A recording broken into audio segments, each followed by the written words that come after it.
Now that we're wrapping up the DVD, I decided to do these last few views in Photoshop really quickly. So I've sped up the footage, and you can watch the process. It's still very quick. I mean, of course, I obviously don't work this quickly, but because I have all of the layer properties and adjustment layers from the other PSDs that I've already completed, I can get through this concept pretty fast just by using the same formula. So here I'm adjusting the renders of the back view. I'm extending the rocks and getting my lighting to match up. So I have my other illustrations nearby just to make sure that when they're all displayed next to each other, it feels like it's consistent.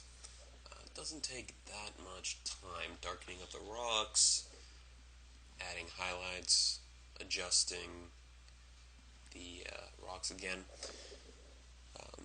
With regards to presentation, I mean, this is pretty solid. We see every view of the creature for the most part, where we would be turning in turntables and close-up views of the face.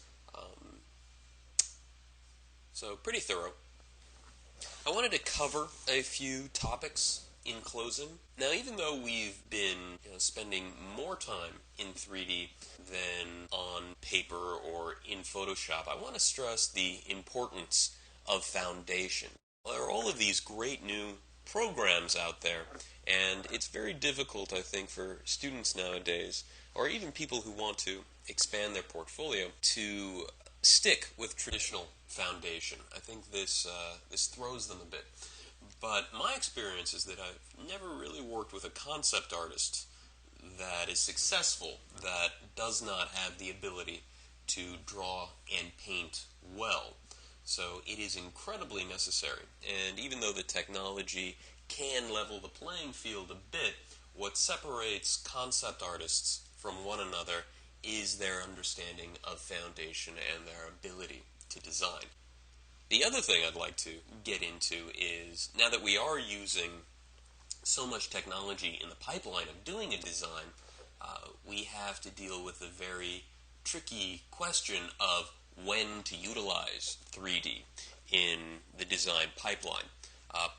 Ideally, I would prefer on every show to stay in 2D for a very long time until the client has given me feedback and we've narrowed down, I'd say maybe 70% of what the design will be. Then we can go into 3D, we can adjust the details, and come up with the final solution on the creature.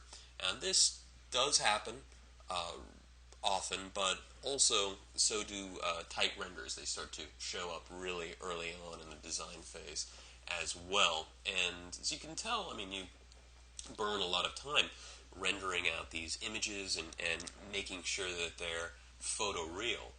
Whereas, of course, a loose sketch is a loose sketch, and you can do many different options in a day.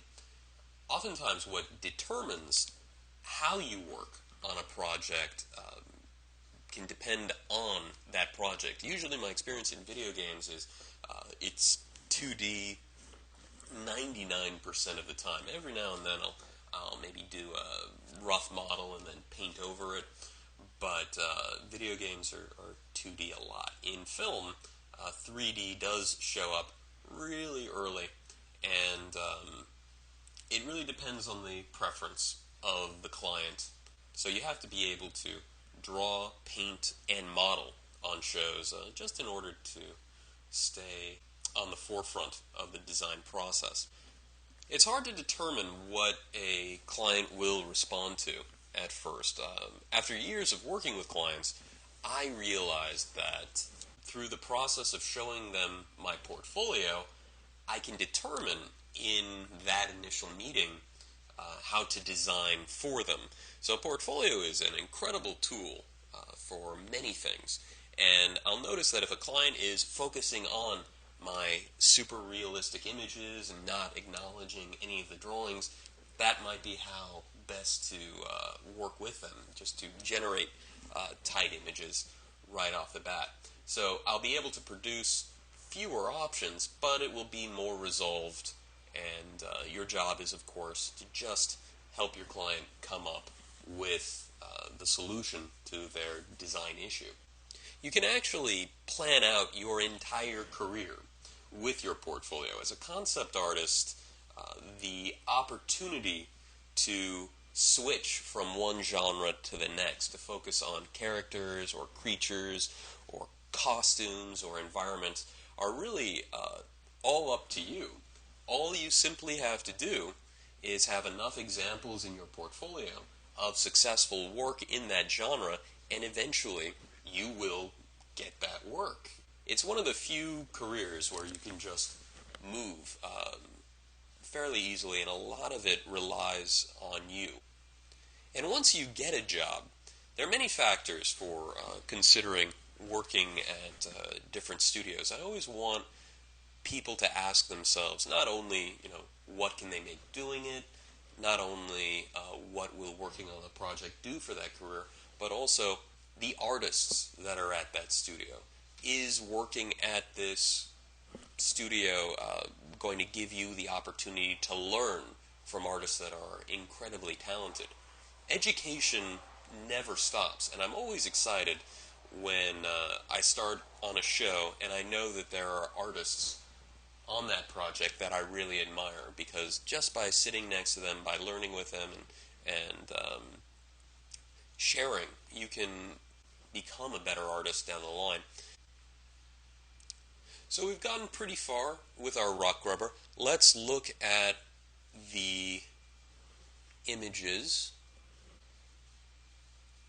Have we accomplished what we've set out to do?